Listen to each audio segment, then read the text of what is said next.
I'm on. Hello, everybody. Thank you so much for joining us today. Wrong screen. There we go.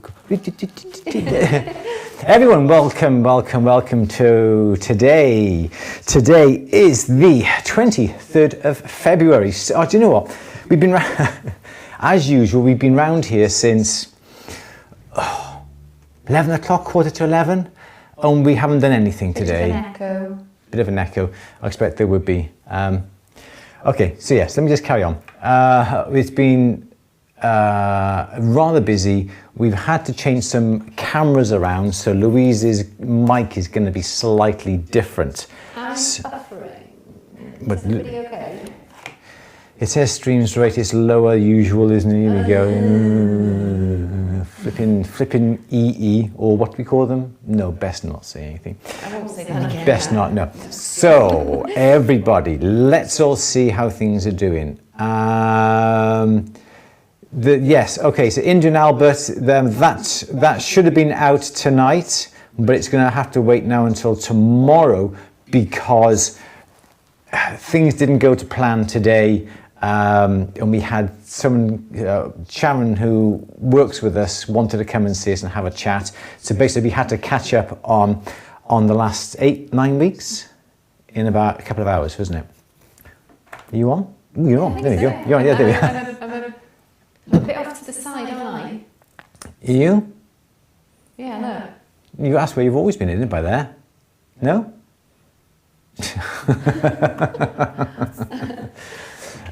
So yeah, we've had to change some cameras around. We've been doing a bit of jigging around, and we got different camera for Louise, and Louise's camera is now up there. That's What's that over there, am I? Yeah, that was the camera that we got up there. Was Louise's because it can focus right like that there. So we've been changing things around, and because of inputs and jacks and that sort of thing, we've had to change Louise's camera. You don't want to know the technicalities. I'm echoing. Am I echoing? Am I echoing, guys?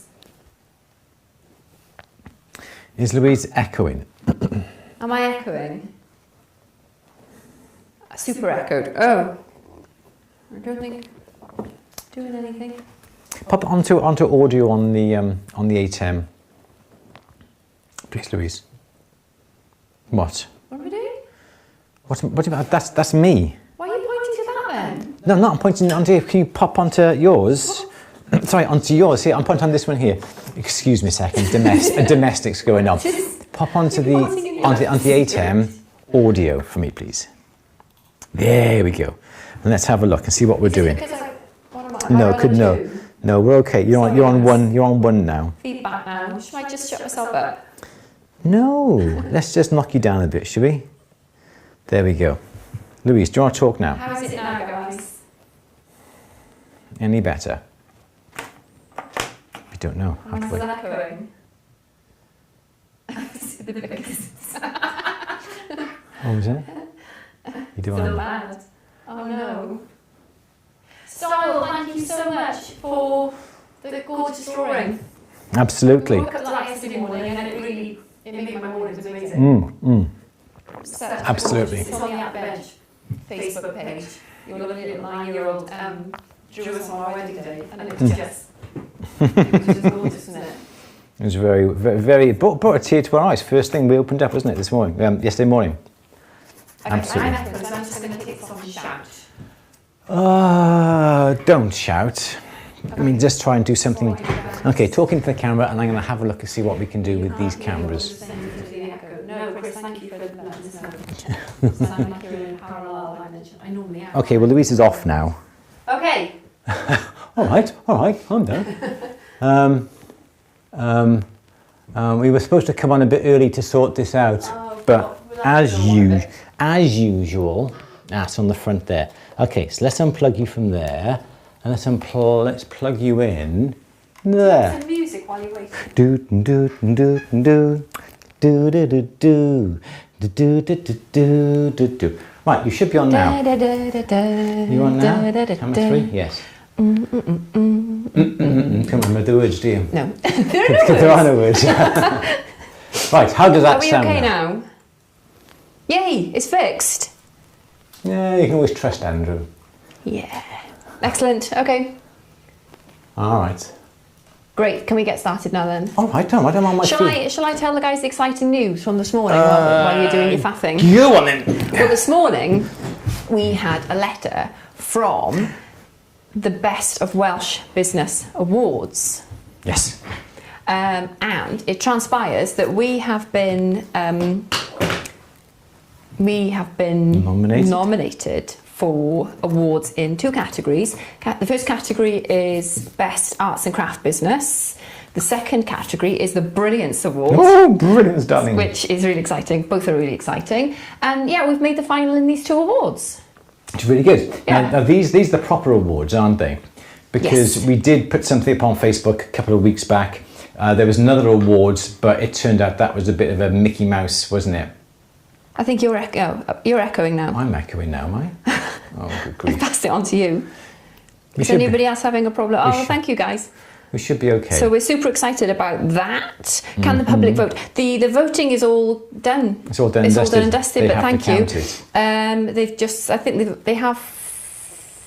Have they counted it? I don't know how they work it out now. Whether it's just between the. They've given them so out that's done. to a couple of people, a couple of independent like adjudicators, haven't they? Yeah.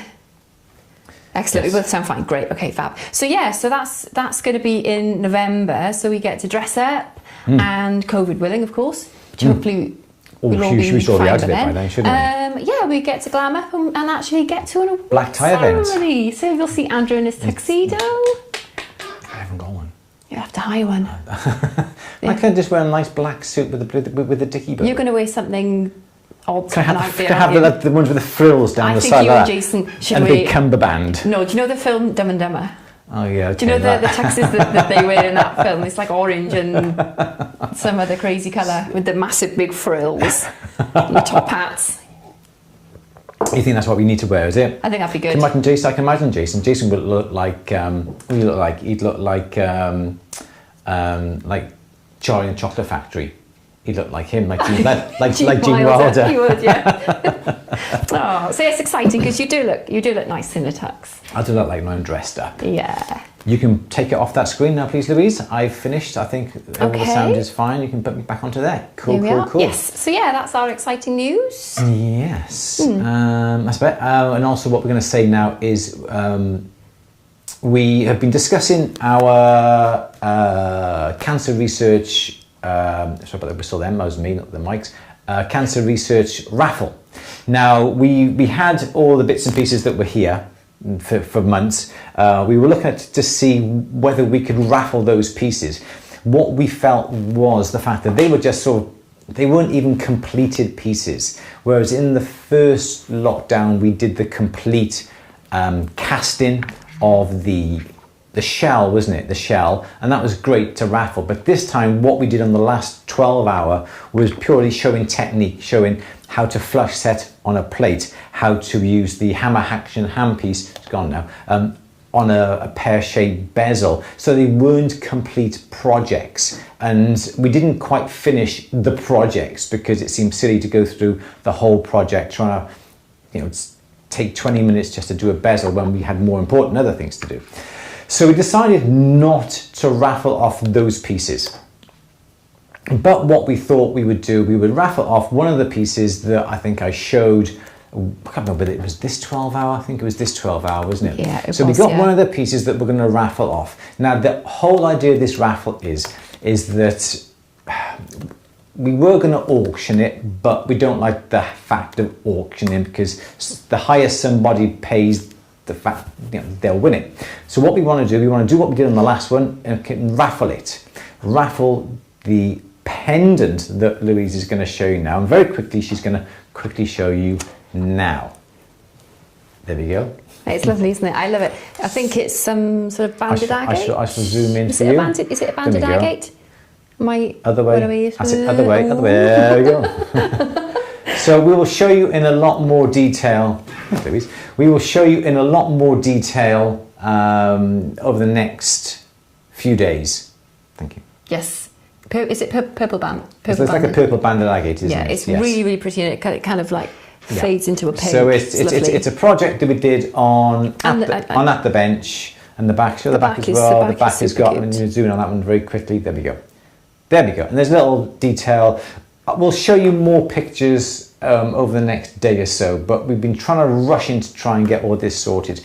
So we're going to be raffling that off. It's a gorgeous little heart pendant, bezel set, twisted wire on the outside on a chain. Okay, so the idea is that it's all going to go to Cancer Research UK, and which is going to be a worldwide charity. Oh, the sea urchin. Yes, I think the sea urchin's coming as well. We need to get in touch with Bill about that, because he very kindly offered to donate one of his beautiful sea urchin pendants as well. And we've also got the sea urchin pendant as well. So what we're going to be asking you to do, we're going to be posting up a link, whether we're going to get a chance to do it now or we will be doing it on Facebook, on the community little images, or next week, or we'll be sending out emails. We're not quite sure, because this is what we should have been sorting out today, but been too busy doing this, giving a bit of that, chatting. You can donate £1, £2, £3, or however many pounds sterling. Okay, not dollars or euros, they have to be whole pounds. And the idea is, you donate £1, you get 1 entry, okay? You bet £2, you get 2 entries. You bet donate £3, you get 3 entries, okay? So that is the whole general gist of the idea. And then what we will do a random generator, and we'll pick out one lucky winner, say this time next week perhaps, something like that. And then you can win that. And all the money that gets raised will be going to the Cancer Research UK. That was your mug you had earlier. Thanks. You're welcome. So that is what we're going to be doing. As I said, I do apologise that it's not quite well organised this precise moment, but we had showering up and we were trying to catch up over the last 8 weeks in literally 3 hours, 2 hours. It's amazing as well how much taking a day off throws you out as well. When you catch up with your emails and your socials and your things that you didn't do. Yeah, that it's... Don't realise how much... Yeah, there's never as much time in the day as what you expect, is there? Okay. Would you like a question? Not yet. Suit yourself. That's what we're here for. Aww. Okay, so another little announcement. We do these questions and answers every single week, and I absolutely love them, and they're completely varied, and all the topics and the questions are completely varied. There were 1 or 2 comments that have been left over the last couple of films saying, I don't like what you're doing, Andrew. I preferred it where your films were shorter. I don't know what's going on within your question and answer, and I don't want to sit around for an hour or so watching the whole thing when it doesn't really apply to me. Okay, I understand that, but the whole idea of the question and answers is to ask the questions now, and then you get the replies, that sort of thing. So what we thought we would do is that we would do next week a question and answer solely and purely on soldering. Okay, so no setting, no casting, no tools, no nothing, specifically on soldering. It can be anything you want. If you want to perhaps email 1 or 2 questions to us beforehand, if it's going to be quite a technical one that would allow me to have a bit of time to set something up to show you an example, that sort of thing, please do contact us in all the various ways that you can. And we will do that next week, solely on soldering, and that means we're going to have a good hour or so doing nothing but soldering, and perhaps then the week after we'll do perhaps setting, the week after perhaps we'll do casting, and we'll do the next few question answers specifically on a technique. That's good. Is that better? Not better, but... It's just something to try, isn't it? If it means that people are going to watch what's really relevant to them, some people will watch them all, and yeah, it's just caters for more people, doesn't it? Yes. The topic ribbon sounds good. Oh, that's good. Good. Yeah, adjustable sort. Thank you, Michael. Thank you, Michael, for that. Let's not get into that. Right. Okay, so it is the 23rd of February, Tuesday, 4 p.m.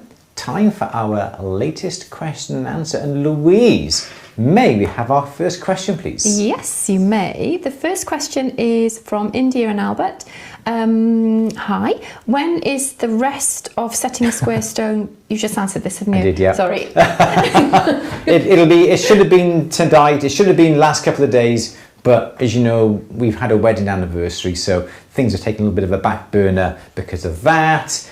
And it's getting a lot more difficult because the whole team have been furloughed, and it's just myself and Louise doing what we possibly can. So things are just taking longer and longer at the moment, We're going back into lockdown, not in lockdown, we're going back into opening the shop, hopefully within the next 3 to 4 weeks. Hopefully things will get a little bit easier then, so I do apologise, but yes, that final, not quite the polishing, but the putting the claws on will be ready this week, hopefully tomorrow. Keep an eye out. Next question, please, Louise. Okay, Janet, hi Janet. Hope you both had a very special first anniversary day. Yes, we did. Very it was nice, lovely. thank you. 25th this year. Time was just passed too fast. It really does. And congratulations, 25 years. Wow. Thank you for all the kind anniversary messages. Janet is saying had soldering 4 overlapping with rounded ends, flat wide together. After many, it's not a question. Sorry, Janet. Yeah, Louise, you're doing well. Again. You're doing well today. Can we have a question? Actual question. Okay. Sorry, we were late coming on. Yes, we do apologise. Okay. Okay. Orpha is asking how to moisten the Delft clay, please. Mine is beginning to get dry with water or oil. No. Which oil, if oil? Okay, so you can't use water because water will react. You, in theory, can't use oil. You can't really use oil. It comes like sort of pre-oiled in that particular state. I've never tried to sort of rehydrate Delft clay. I'm sure you could try. In theory, if you...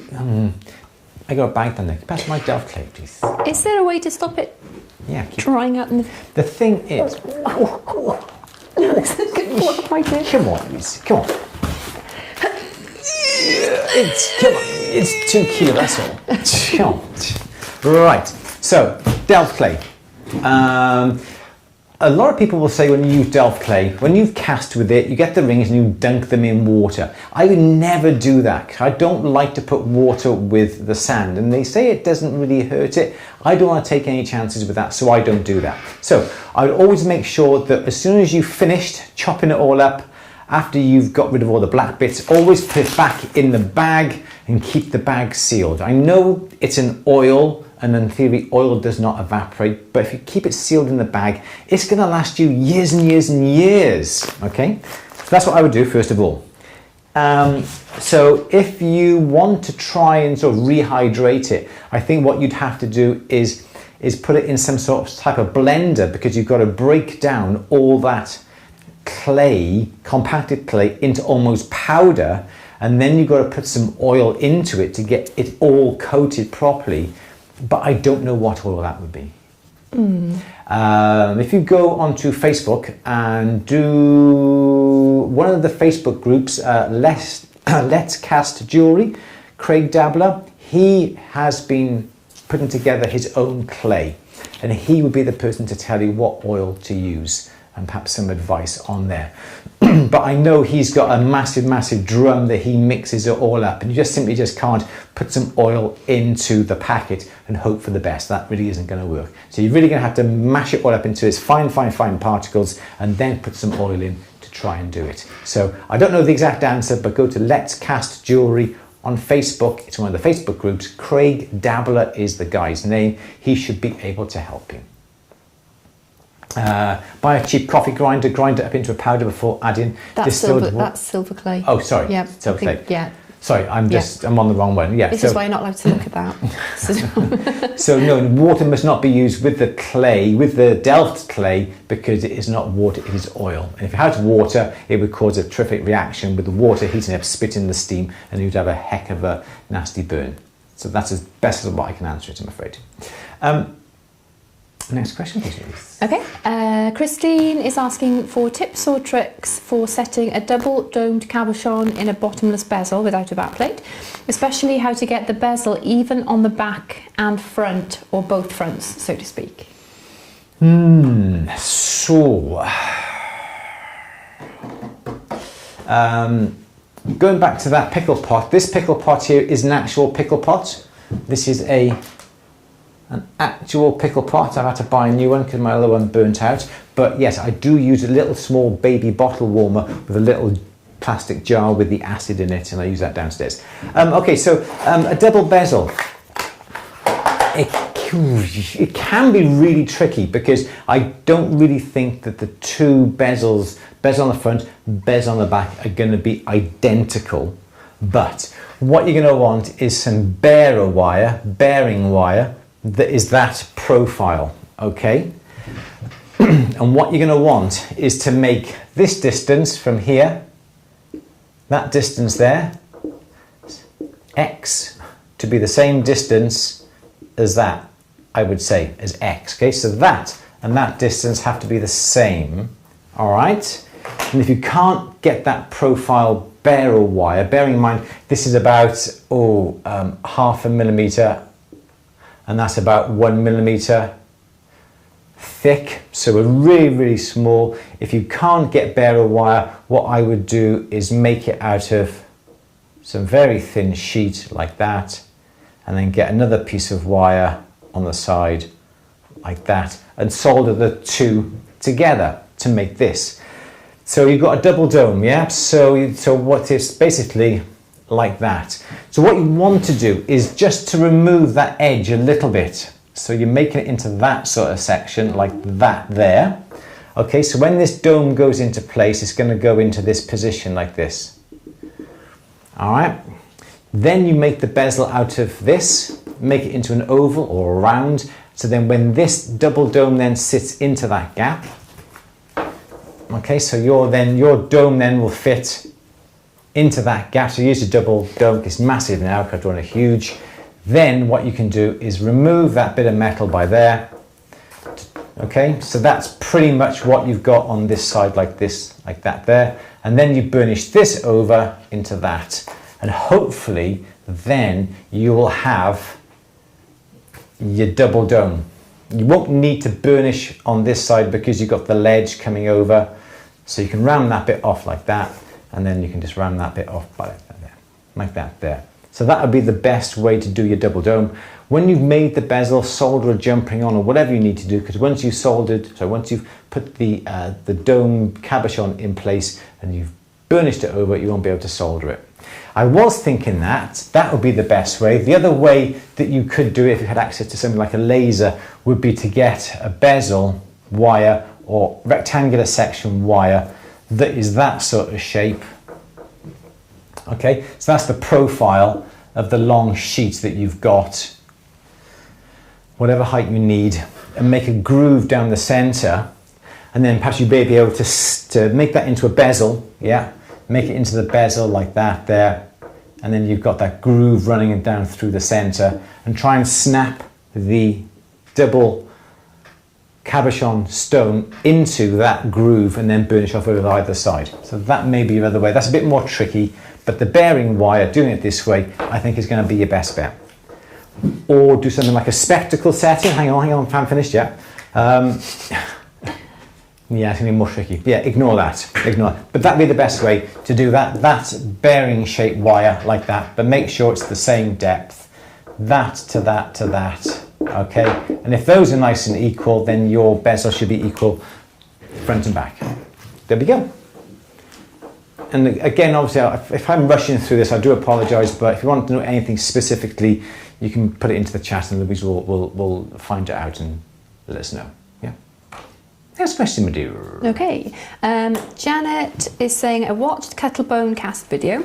Don't have a crucible yet. Can I melt snippets into pre-shaped hollow of kettlebone, i.e. arrowhead, but smaller, without setting fire to my shed? You won't be able to because cuttlefish will burn. Now, cuttlefish keeps its shape for as long as it just takes for the silver to go in and then solidify.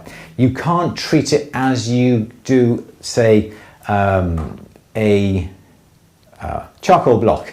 With this, you can cut a little hollow, you can put some scraps in it, you can put the flame on it, and the charcoal block then doesn't burn, but it allows the silver to be melted down into the charcoal block. The problem with the cuttlefish is that cuttlefish will burn. So you make a nice little hollow head, arrowhead, into it, you put your scraps in, you put a torch on it, and by the time the silver is melted, the whole cuttlefish would have burnt completely, and you're not going to be left with any definition or anything like that. What you could do is buy a crucible. The crucibles are really cheap. They're about £1.50 to that $2 for a small little crucible. You can buy a little handle that goes with it, and that is so cheap and so inexpensive that I would definitely do that. If you haven't got that, but you've got a charcoal block, carve a little groove, a little circular depression into it with a bit of a pouring channel, so then you can melt the silver into it and then pour that then into your cuttlefish, and that would be the next best thing. But it's not going to work putting the silver in on the bone and hoping it'll melt in it. It doesn't work the same way as, what's that stuff called? You know, my brain's not with it today. It's too much alcohol, that's what it is. Not the same as chocolate block. Next question, please, Louise. Okay. Where was I? Oh, Romy is asking, have you received your line forged adapter yet? I haven't. No. I haven't. I had to contact. Did you see the burnishes? I don't know his name. I just call him Chris. Mr. Lion. Okay, yeah. Coffee. He made some lovely burnishes, didn't he? And they were like really ornate handles. Like knob handle, like door handles, weren't they? Yeah, but he does. He's a stone cutter as well. So I didn't know that until recently because I've been following his Insta. Yeah, I didn't realise he did the... Chris. I know his name. You'll see him Chris, every day to school day, Chris, but yeah, he does. He's not Mr. Lion Punch. He does make some really nice tools, doesn't he? He had the scribe, he had that little hook on it that he attached the leather to. Oh yeah, absolutely. I just like the idea that they're tools and they're functional, but they've got a flair as well, haven't they? They're not just... Yeah, and it's like... They look nice. It's like a lot of things I think that he does, they're practical. So if it was me, if I would come along and I would make a scribe and I would just do that and I would make a scribe that does that. It's functional and that's all it is. But his are functional but decorative, and they're like works of art in themselves, aren't they? Yeah, absolutely. And this scribe you could actually hang on a wall and it would look really cool, it'd look really nice. And the same goes with the Green Lion saw frame. It's very artistic, it's very nice to look at, and I think he does some very good pieces. Absolutely. Okay. Yes, so so I hope that enables me to get now a No, I didn't say it for that. I'm joking, He recently posted some pictures, some lovely cabs and some Bradwright, and and I didn't realise that when I scrolled all the way back, obviously there were stones on there from before, but I didn't know he did that. So it's really interesting. Okay, Conqueror is saying, Andrew, quick question, what is the best and most accurate way of marking for stones around a circle? For example, if I have stone to be set on a halo around the centre stone. The best way of doing it, you can... If it's already been set, it's really, really difficult to be able to work out what you want. I think what I would try and work out is work out in your head, okay? So you've got the halo that runs around your stone, okay? So like an oval stone. So this is your halo going around, okay? So I think what I would try and do is work out how many stones you want. That'd be my first. I don't know whether you've worked out, okay, I want to fit 12 stones around here. I want to fit 12 1.3 millimeter stones. How do I place them around? Or do you say, well, I've got this and my stones are 1.3, how many stones do I need? So it really depends on which angle you're looking at this from. If you're looking at, it doesn't matter how many stones I want, but the stones are 1.3. So think about, you've got 1.3, okay, and you got another 1.3, yeah. Do you want the stones touching? I wouldn't advise having the stones touching. I'd leave a little bit of a gap. For argument's sake, if I'm leaving a gap, I'm just going to get the centre line here, centre line here. Looks a bit like Garfield's eyes, doesn't it? I don't know why that came to me then. I don't know. Don't know. It's not one of those artistic drawings, these. Okay, so say I have 0.2 of a millimetre in front, okay? So what you do, you want to work out then the distance from the centre line to centre line. So you're looking at 1.3, so in theory you could do 1.3 plus 1.2, which would be 1.5. Okay, so each division between the stones is going to be 1.5. Okay, I know it's going to be a circle, and perhaps you may want to increase that to 1.3 or 1.3 or 0.4. But what I would do then is get a pair of dividers. They're going to be nice, sharp, accurate dividers, and go, okay, so I've got to set my dividers to 1.6. I put 1 point there. Here's my dividers. Yep, there's my dividers here. So measure, there's 1.6, 1.6, 1.6, 1.6, 1.6. Okay, so you go around like this, okay, gently go around. But then you come, oh, it's either going to be too much or too little, okay? And if the next lot of dividers come along and it's right over here, you think, I need to either increase that distance or reduce that distance. In this case, I'd increase that distance. So how many stones have I got? 1, 2, 3, 4, 5, 6, 9, 10, 11, 12, 13. So I got 14 stones, and I've come over too far by about 1 millimeter. Okay, so 1 millimeter divided by 14, that's, you know, that's less than a tenth. So perhaps I would then put on 1.7 millimeters, okay? Then I'd measure out again, 1.7 millimeters, okay, all the way around. And you're going to get it then pretty accurate. And that would be the best way to work out then equal spacing of the stones. But if you have, I've got 10 stones, okay? You've got 10 stones now, you've got to fit your 10 stones evenly around the outside.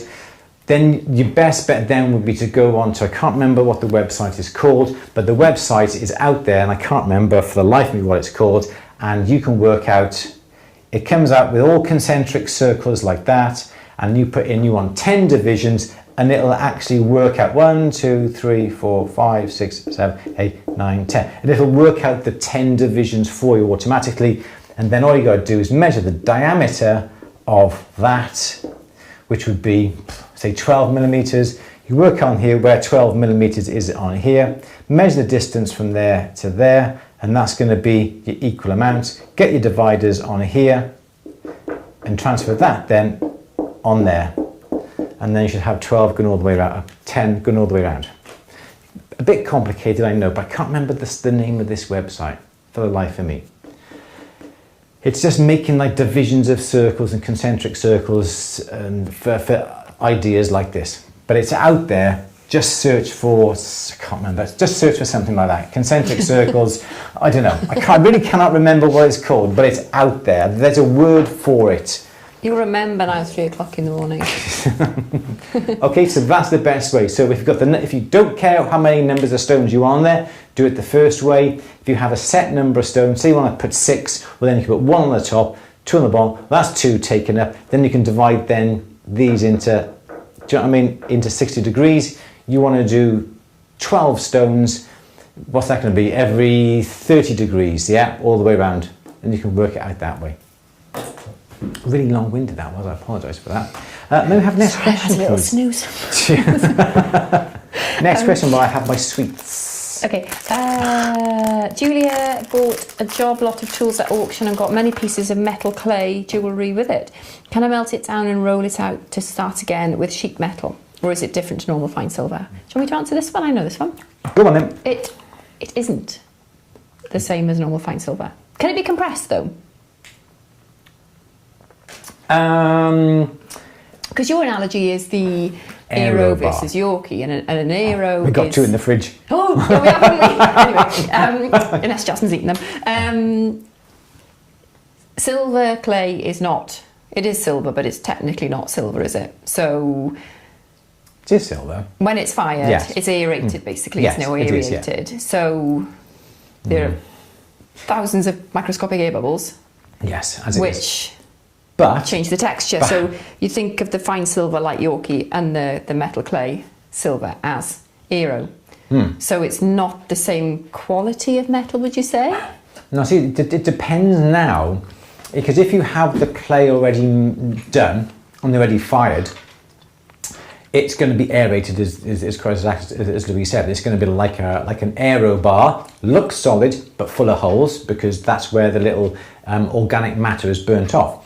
But I think that what would happen if then you melted it down completely, then I think all those little bubbles were going to come out anyway, and then you're going to be left with a solid bit of metal.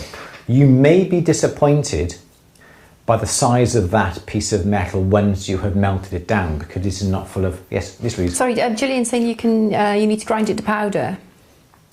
That's clay before it's been fired. Oh, sorry, okay, yeah, okay. But this has been fired. This is metal plate jewellery that's already been fired, isn't it? Oh, of course it is. Yeah. Okay. Yeah. So I think what you would find is that if you then melted the silver jewellery down already, then if a piece was say 1 centimetre cubed, but it's full of air, that 1 centimetre cubed may end up half that size once it's all melted down, once all the air's been taken out of it. So I'd say. What else are you going to do with it though? I said yes, you can melt it down, then use it. Then you can use it as fine silver to roll out. So yes, you can. Oh, that's good to know. I would have thought so. Yes. Yeah. Okay. Yes. Next question. Janet from Tenerife. Nicole from Tenerife. Oh, right. Okay. So any tips for maintaining a matte finish on silver? Maintaining. So that was Ashley. Yeah. Ashley.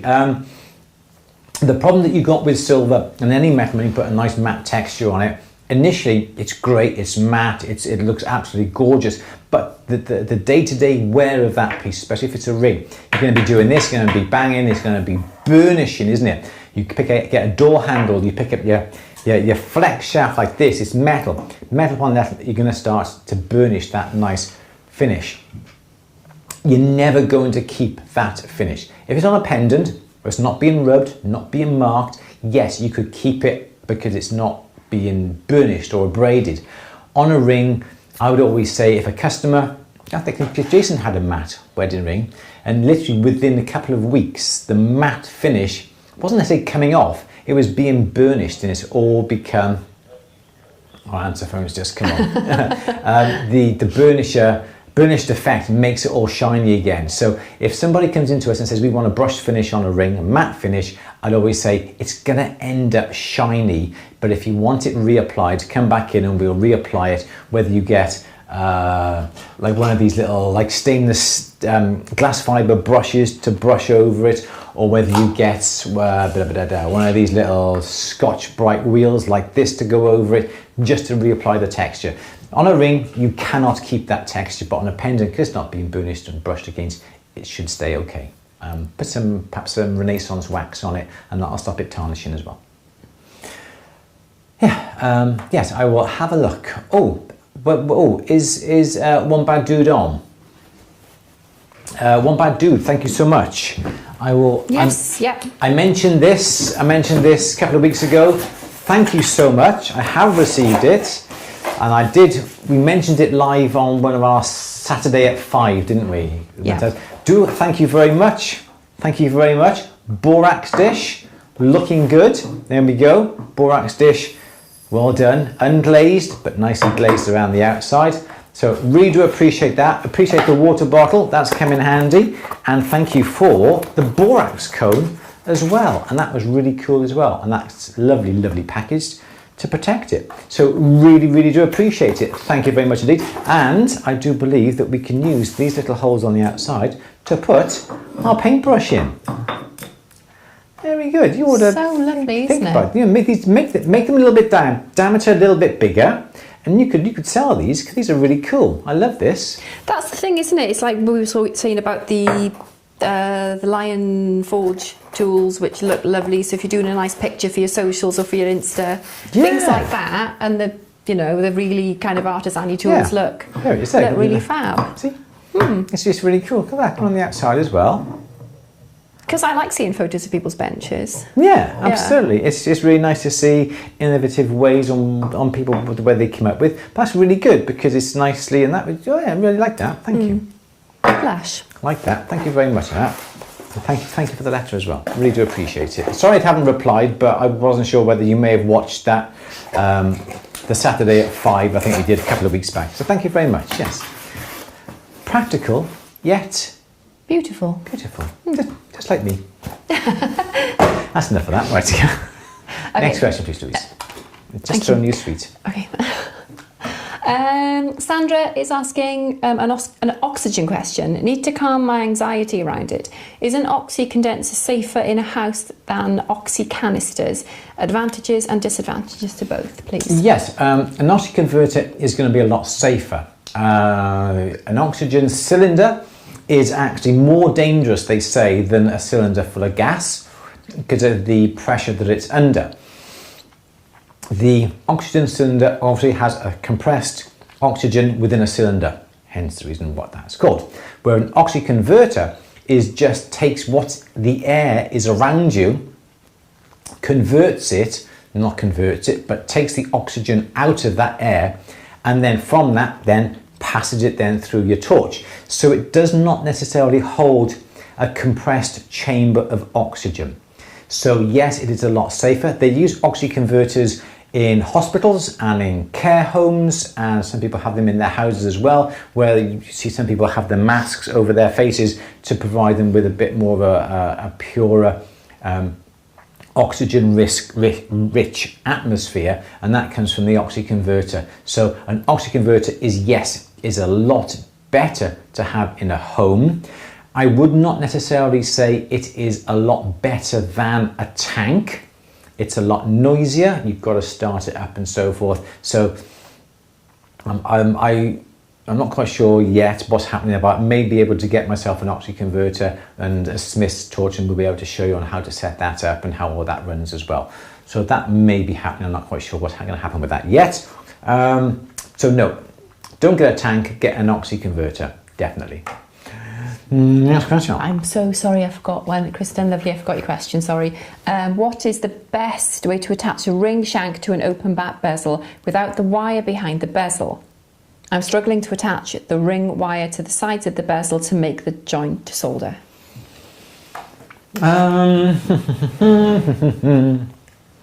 So what you can do is, perhaps what I would do in this case is make the ring complete. Okay, so here is your ring. Okay, so does that make sense? Do you know what? I don't think I got a degree in drawing, would you? Have you? Or, well, not drawing itself. I got right, a degree in design. Thank you very much. Right, so you'd never know, would you? Look. Okay, so that would be the ring. Okay, what I would do is keep the ring complete. Okay, then what I would do is get your bezel. Your bezel's on top. Might have to start to get rid of some of this now. Let's take that off there. Okay, so what I would do is on the side of the bezel, here's the side of the bezel, I would make a little cutout.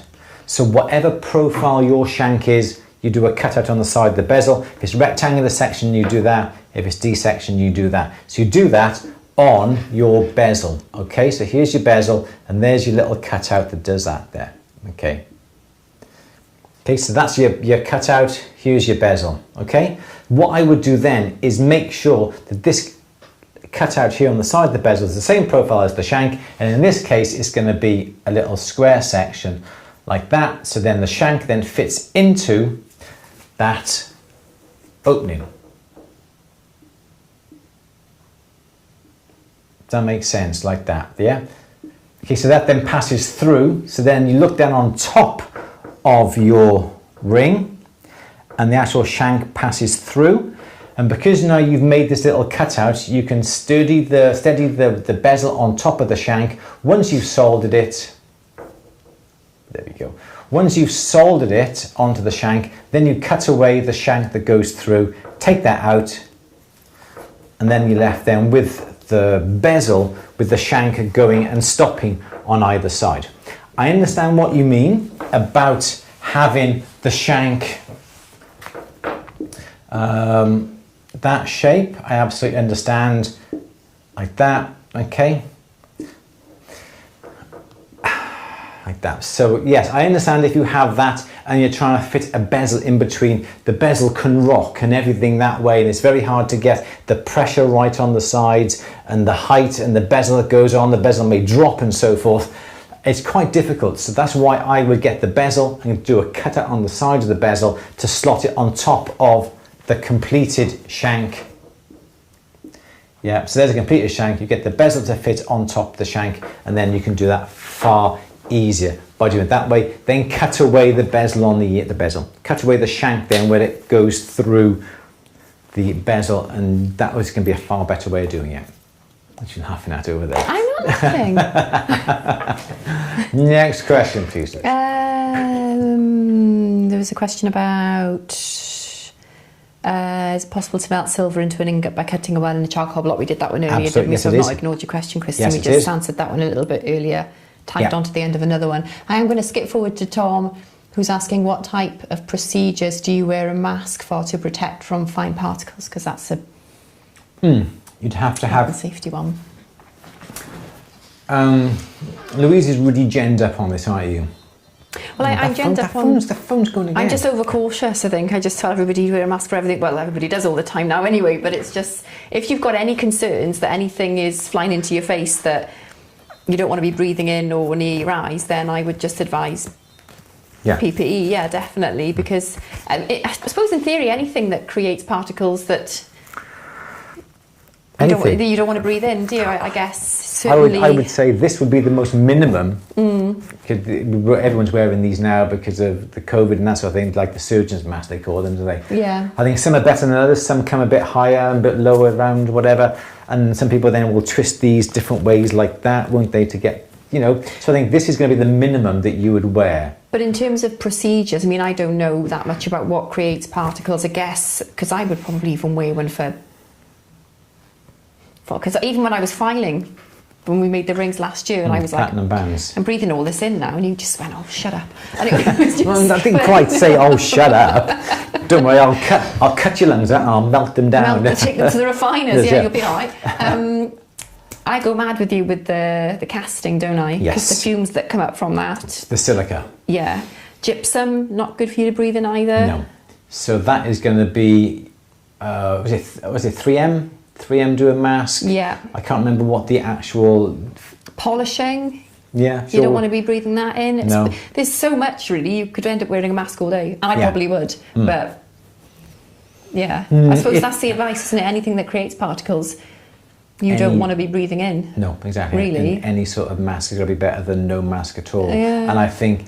Perhaps, I think the thing what I'm finding is that the finer the particles, the more expensive the mask is, obviously because of the technology involved in it. Yeah, that's true. So you can go get the masks with the two filters that come on the sides. FFP2 or FFP? There's different ones, and there's expensive ones. But then if you're going to be able to reuse them and get your money's worth, but then you don't want to wear that all day. Do you? Stuck on your face with do you? It's just. Yeah. But yeah, you do want some level of protection. Absolutely. Things flying in your face. Yeah, any dust to it, I agree, Susan, yeah. Yeah, okay. Sorry I took that one over to you. No, it's fine. No, that's all because you're a bit more up on this. I'm a bit more paranoid than you. Because your profession, yes, exactly. I do think when you've been in the profession doing something for a long time, you do maybe get a little bit more relaxed and a little bit more, it's all right, what's a bit of polish, what's a bit of this? I do, because as when we just said then, you put your optivisor on, you polish, and then have a look at your optivisor and you'll see how dirty it is.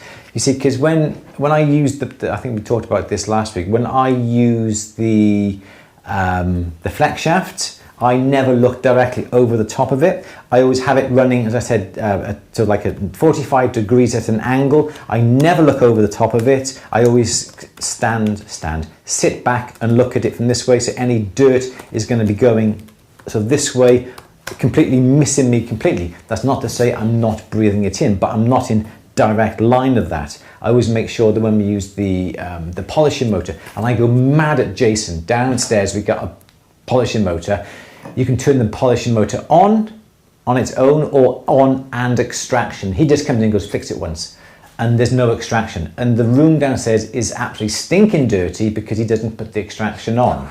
Getting frothy now. So I always make sure that if you are using some extraction, you always make sure you clean the filters out all the time. The one downstairs, I always give it a shake to try and get rid of all the dust. So that's going to be a lot better. So always try and use extraction where possible and think about it. People saying about fumes when they're soldering, I always say if you haven't got any extraction, do it in front of a window and open up a door so you get the through draft and that sort of thing. Some people will actually have extraction built into their bench, so right below the pegs, any dust gets taken away. There's lots and lots of things. I can't remember what that particular brand is called, but there are lots of things that you can use. I think just do as much as you can, belt and braces, protect yourself as much as you can. You get one set of lungs, one pair of eyes at the end of the day, don't you? It is, absolutely. But yeah, so I can't remember exactly. Are the medical ones the same as what you'd use for a torch? I don't often use any masks at all, really, for when I'm using the torch. I don't find there's any fumes that are given off. I don't use solder paste. I find if you use solder paste or syringe, when you put the flame on it, there is some smoke given off. I find that when you're using borax, there is no nasty gases given off. So I've used borax all my life. Excuse me. I got a good healthy pair of lungs because I ride my bike and I'm pretty good at that, and I don't find I have problems with my breathing at all. So I think the type of flux that you use would donate how much extraction or how much protection you use. Yes. Maybe have the next question then, please. Yes.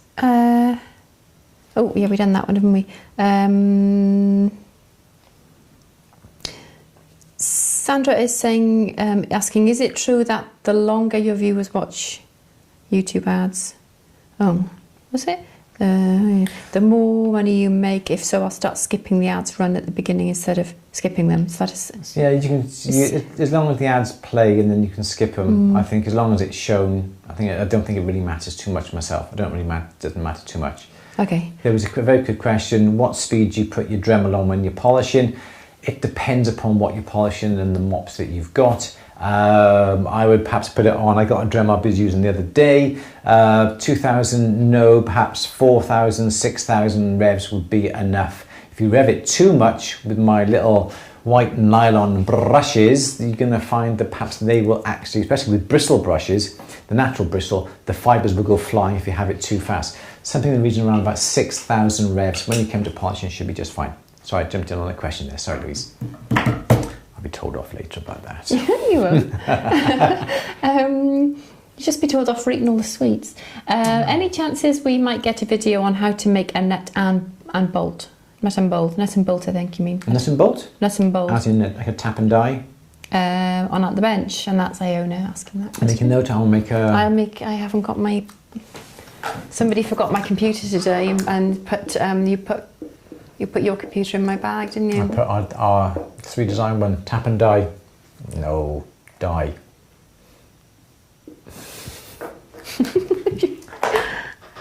Okay. Next question, please. Yeah. Yes. Echo.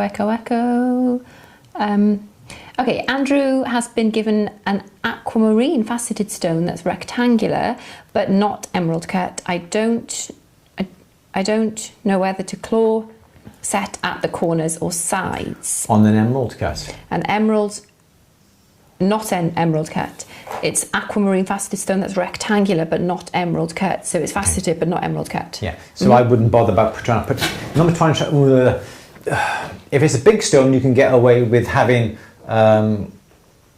claws that are like that, yeah, on a bezel, on the outside of a bezel. And then the stone fit, that's too much. To be honest, if you're looking at really expensive stones, I would have claws on the on all the corners, definitely, yeah. But to be honest, we're doing one now on At the Bench, and that's just a simple square bezel, and all I'm doing is putting the claws halfway. Okay, so my claws are just going to be going halfway. That's terrible there. All right, so I'm just putting my claws halfway up, so they're coming up there. And I think for now, on a basic stone that doesn't cost too much, that would actually just be enough. Yep, and I would put there we go, that goes up there. There we go. And that would be enough. Just put the claws halfway, like that. Rectangular section claws or square section claws, because you're using square section or square stones, you can always come along and make them round if you wanted to. It's entirely up to you, whatever you wanted to use. If you have round, it could be quite easy to do. So it's entirely up to you, but I wouldn't worry about trying to make those little claws that are, that are like this shape, because there's just too much hassle, and also then you're going to have more hassle then when it comes to trying to set them because of the sharp corners. You're going to have to start drilling in little holes into the sides there to protect the edges because the corners are really brittle. So no, don't do corner claws, do the claws midpoints all the way around. Next question, please, Louise. Julian is asking, did you bring your book? Oh, I forgot again. Oh dear, oh dear. Sorry. Susan is asking, any tariff on sending you a Herkimer? Any tariff on sending me Herkimer? I don't think so. Just send it as a gift. And it'll come through. Thank you so much. Yeah, awesome. Absolutely. So there should be no tariff on that, no taxes. Just put it as a gift. Oh, that's lovely. I'll put like $10, something like that. Bad boy. I know, Julian, I am a bad boy. I forgot. Life has just been so hectic recently. Anniversary yesterday. Don't use that as an excuse. I had other things to think about yesterday. You'll have to bring 2 in next week now, won't you? I'll bring 2 in. Okay. Kenneth is saying, I watched your video about reconditioning grain tools, and I have bought a Fion from Cookson's. Yeah. But they say use oil on the spikes and rotate a nail tool. Is it still okay to hammer the tool on spike? Oh, have I got my Fions here? Have I got Fion in the drawer? No, you're the drawer.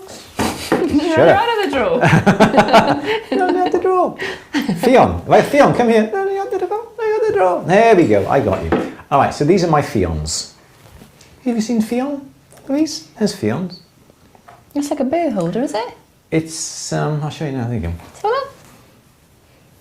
that's a rectangular plate with Fions. Oh, no, it's not. So what's this then? That is to recondition your beading tools. Oh, okay. Yeah. So I think I have snapped one off, and this happens to be the smallest one. They're the most awkwardest. Yeah, you make sure that you get your beading tool and you do take off the hardness of the beading tool by heating it up and then just letting it cool naturally. You can put it directly on top of Fion if she doesn't mind. Yeah, whatever. Fion is a Welsh name, isn't it? So yeah, no one really knows. People don't even really know that you're being silly. I think what I would do is gently tap it. I wouldn't try and tap from an angle because you're going to break them off. And also likewise, if you're pushing down on this, and you're really doing that, you're likely to break it off as well. So I think it's a mixture of both, just to see how you go.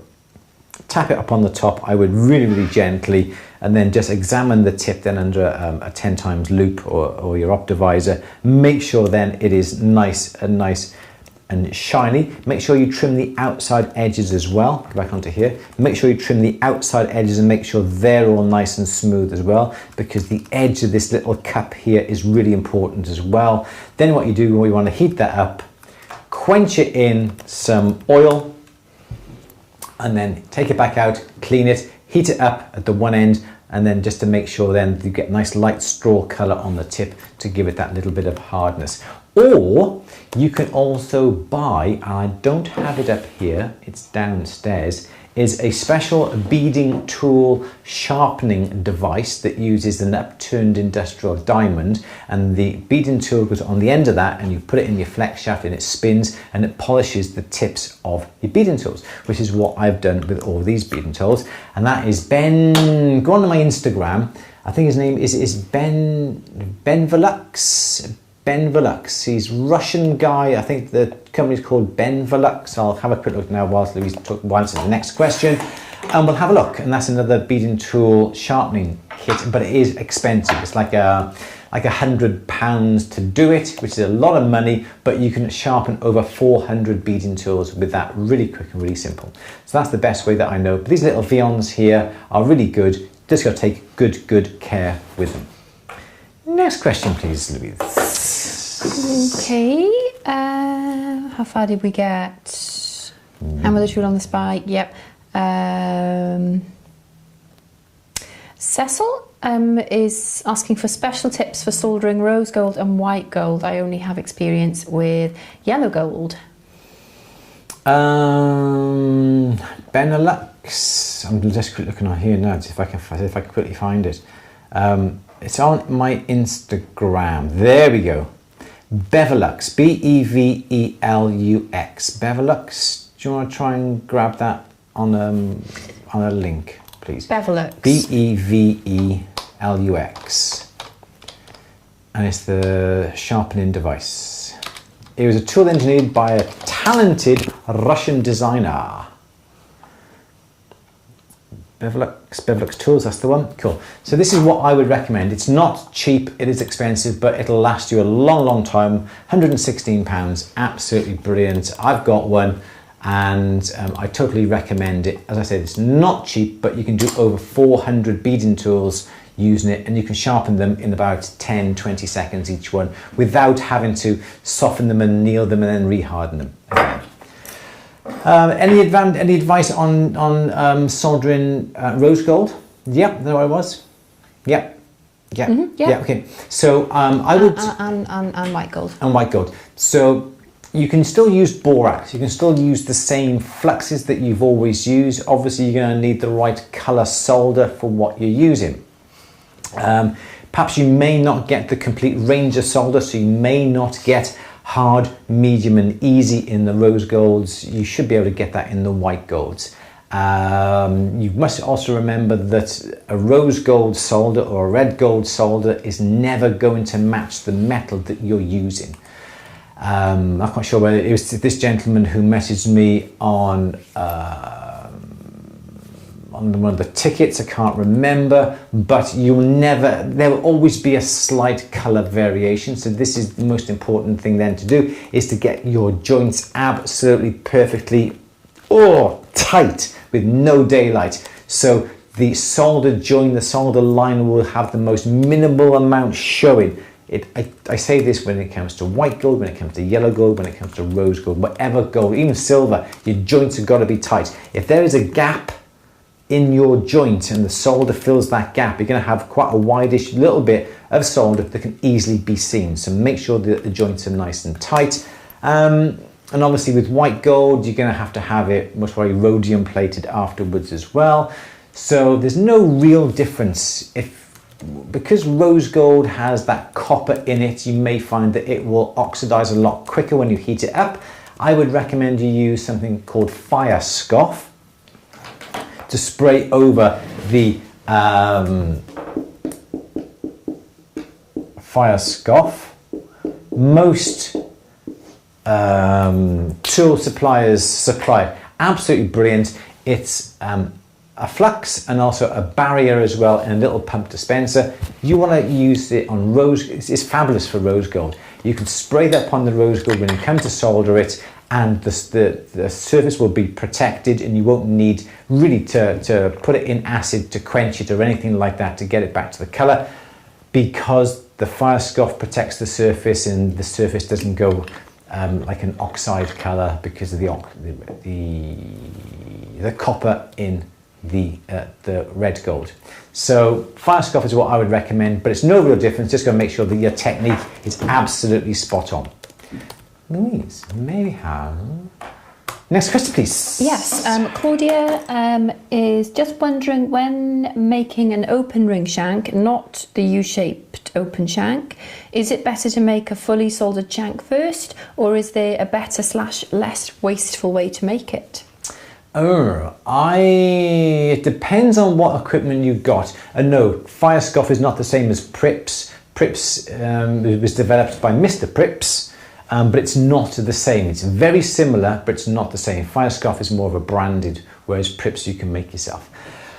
Sandra asked that question then. So is it best to make a full shank and then cut a piece out? The advantage that you've got is if you make a full shank, you can then get your mandrel, you can bash it down the mandrel, you can get it exactly round, perfectly round, then cut a piece out, so then you've got an open shank. That's great. If you have access to one of these, and I will remove that and I'll bring this across. If you have access to one of these, camera number 3 please. No, yes, number 3. And I shall do that. Come on, Andrew, let that camera go back. There we go. Good camera, that one. So if you have access to one of these, this is a shank bender, and these come out and you can replace them with whatever size dies that you want. This is absolutely fabulous because your piece of metal, goes in there, and that's just that. Absolutely brilliant.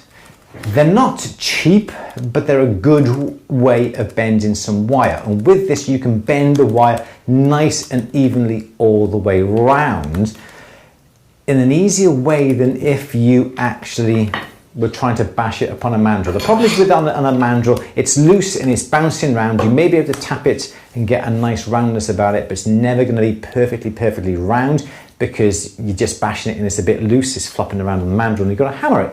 The shank benders like this, or the other type of shank benders that have that little sort of stepped concentrics that match the dies, and there's a handle, do you know what I mean? That's circular. Those are good as well. So anything that will form the metal into a round shape is brilliant. But if you don't have that, I would recommend you just put it upon a full ring, tap it on the mandrel to get it round, definitely. One of our last questions, I think, Louise, because it's 10 past 5. May we have another question then, please, Louise? Okay, Mark is asking for a recipe for making flux from scratch when smelting gold. No need, is there? You can use borax powder. Borax you can buy borax to use it for laundry, as long as there's no additives in it. I wouldn't even consider making a flux or anything like that. Just use some borax powder, or if you've got your borax dish that looks a bit like this, you can clean it, you can put some water in here, some warm water, you can break off all the bits that are around the outside, and you can use those bits then crumbled up or sprinkled onto your smelting, your melting down. But there's no need to make a flux. Simple borax powder is all that you're going to need. That was easy, wasn't it? Next question. You want another one now? Yeah, I do. Actually, that was too quick. That was, yes. Okay. Claudia, you're more than welcome. Okay. Can you use a scroll saw to cut silver instead of a handsaw? Yes, you can. Just take good care with a scroll saw because the blades may be a little bit thicker and you may be removing quite a bit of silver from it. But yes, it is possible. Just take good care. How are you doing, Louise? Yeah, no, I just thought you'd gone freestyle then with the questions at the end. I've gone freestyle. Gone a bit maverick then. People generally seem to like the idea of the topic-specific Q&A. Soldering next week. So don't forget, next week's Q&A is going to be all about soldering. Nothing else, just solder. Problems, techniques, tools, that sort of thing. Soldering surfaces, torches, whatever you want. If you want me to prepare something beforehand, I can't do it whilst we're doing it like this, but I can prepare something beforehand. So please get in contact with myself or Louise if you want me to show you a particular technique. Otherwise, it's just going to be simply answering questions like this. But if you want me to show you anything, let me know beforehand so I can set something up specifically for you guys. But yeah, soldering next week, an hour or so next week, not a problem. Yeah, cool. Soldering, I need help there. Yeah, we get lots of soldering. Yeah, that's what I thought. I think, will you demo? Romy is asking, which I think will be. I will do. Yes. Yeah. Let me know. Let me know the problems that you're having beforehand. Say you're having problems doing a particular technique or sweat soldering, and give me some scenarios like soldering a very fine jump ring to a big thick bit of metal. How do I do it? Let me know beforehand. Various ways you can contact me. Social media. You can email it andrew@atthebench.com. There's lots of ways you can contact us. Just let me know beforehand and I'll set something up and give you some demonstrations whilst we're on the question and answer. Otherwise, I'll just be answering the questions that come up on here. Can you do a session on which type of burr to use for which jobs? India and Albert, who is Penny Albertella. Okay, cool. Oh, nice. So can you do... Oh, I just faded you to black. Sorry, that was you then, not black. Sorry. Yeah, can you... Oh, it's on your board then? Yes, dear.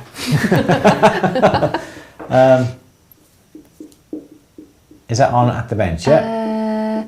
I think Penny meant a Q&A. Okay. Yeah. Is that what you meant, Penny? That's what I took from the. Yeah. Yeah. Sandra would like that too. What bird to do what with? Yeah, a session on which type of bird to use for which jobs. Jessie would like tips on soldering brass and copper. Don't do that, unfortunately. Okay. But I can certainly try and look into it for next week, yeah? Soldering. Will you demo? Yes. Sweat soldering, yeah, yep. Sweat soldering using the solder pick. Yeah, I've got picks here, yeah, we'll do that. Yeah, Penny says yes to the Q&A for the birds, and somebody else has said that will be good. Let me just quickly make something now. Solder picks, sweat soldering, yeah. Anything else that's quickly coming in?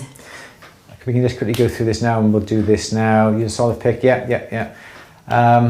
Fluxes, yeah, I'll do some fluxes. I just made them like no one said that. Just made that one up. Fluxes. What was that? Avoiding fire scale? Getting my pick skills down. Pardon? Getting my pick skills down. Okay. Soldering copper tips, please. I use copper to practice techniques and ideas. Soldering copper. I'm not a fantastic. Makume Gane? No. just no? Just no. Not in the space of soldering, no.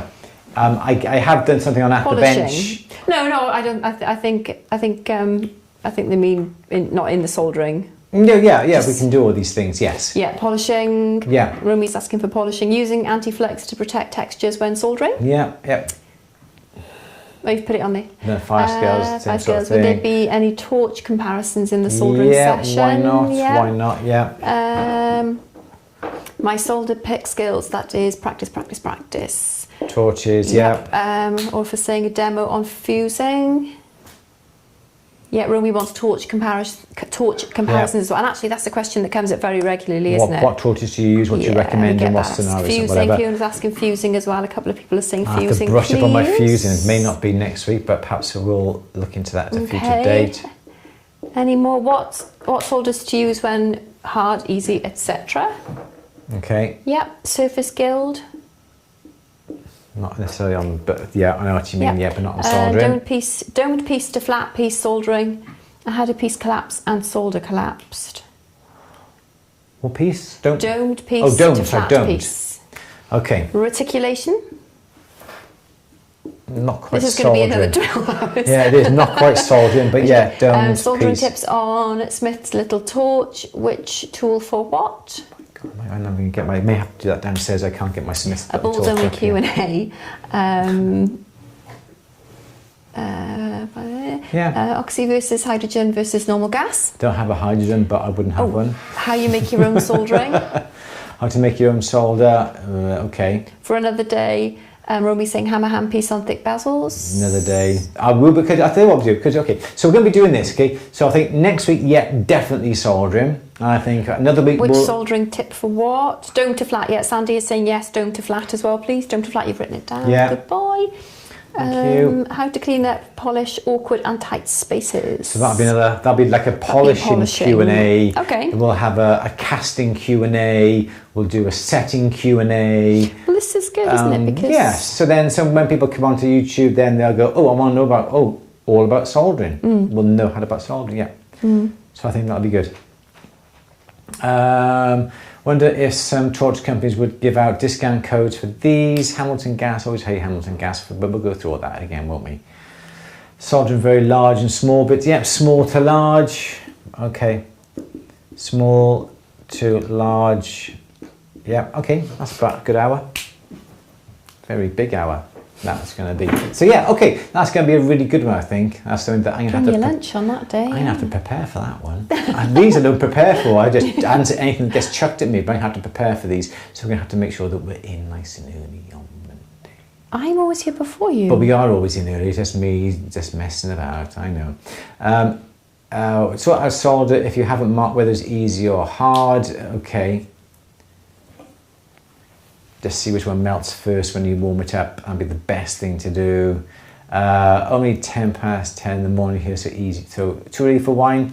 Sure, it's never too easy. 10 past 10 is? It's 10 past 10. No, so as long as the sun's past the yard arm, darling, you could have a glass. Oh, it's too early.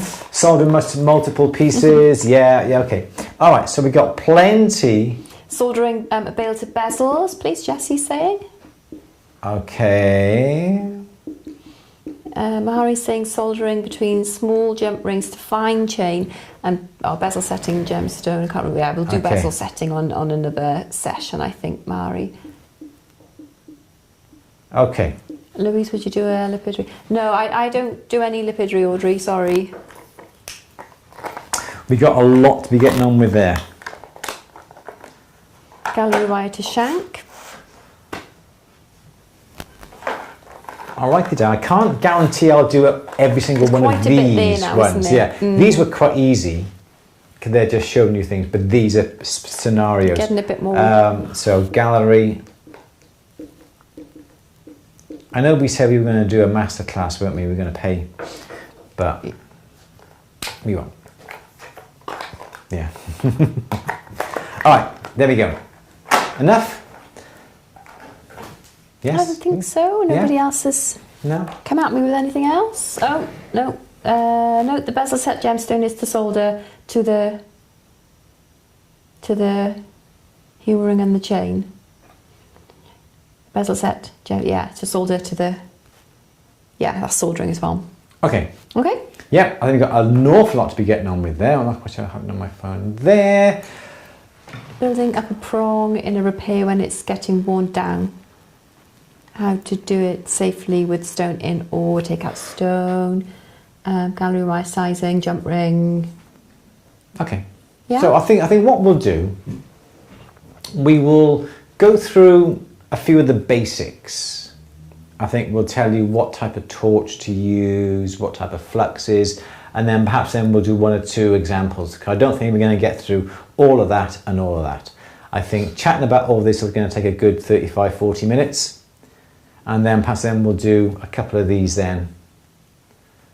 examples. Shall we? I don't know whether we just crack on and I just shout out questions as we're going along. What's the best thing? I think there will be questions coming along as we go through some of these. And I think, just shout the questions out as the questions come up relating to the topic that I'm chatting at the time. That would be the better idea. Yeah. And then perhaps we'll do a masterclass again into far more detailed, specific pieces. I think that would be the best thing. Okay. Just to be a bit more of a good question and answer. More of this than that, I think. Okay. Yeah, I think so, Louise. Yeah. I think so. Yeah. Any more ideas on that?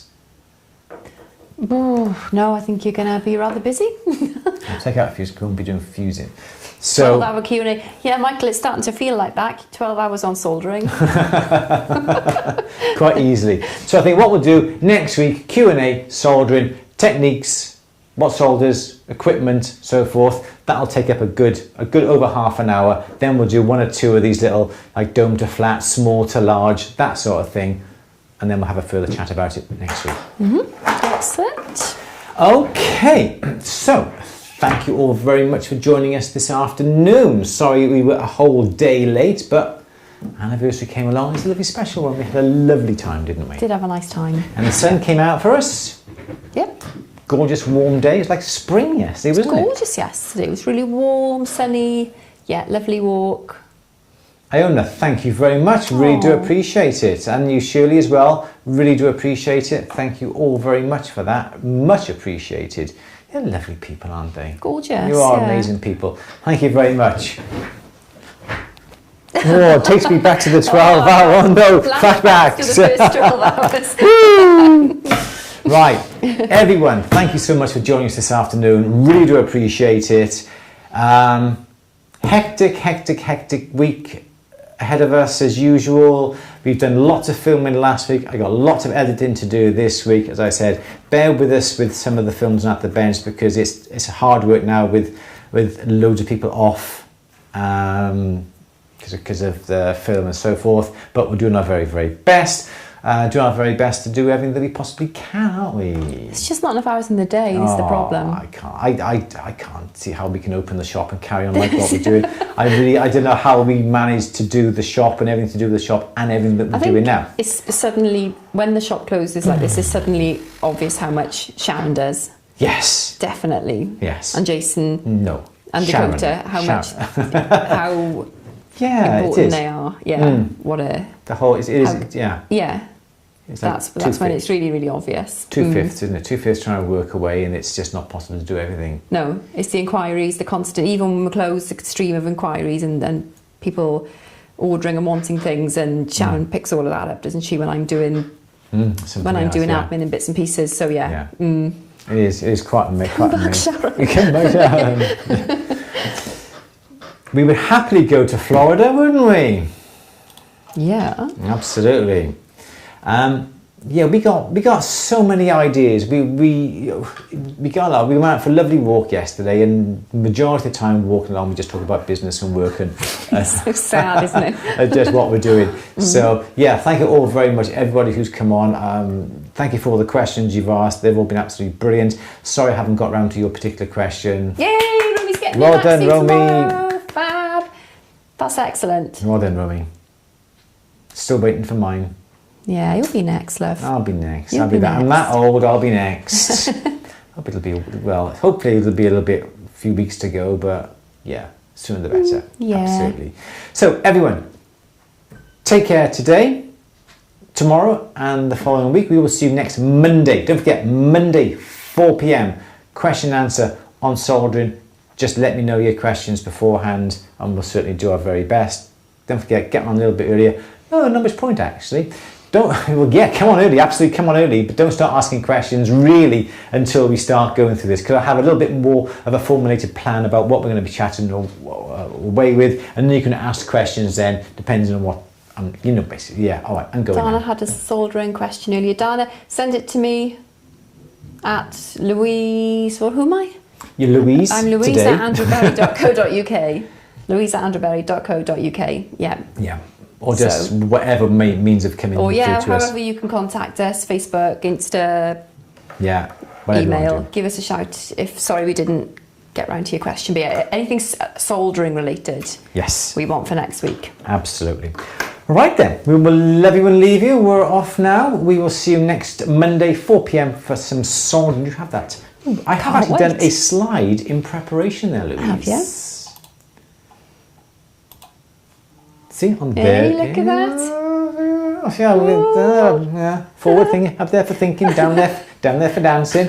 See you all. I got to try and work this out because I've changed all my cameras around. See you all next Monday, 4 p.m. Soldering Q&A. Love you all. See you. Oh, Louise, say goodbye. Goodbye. Oh, that was very quick. Do it again.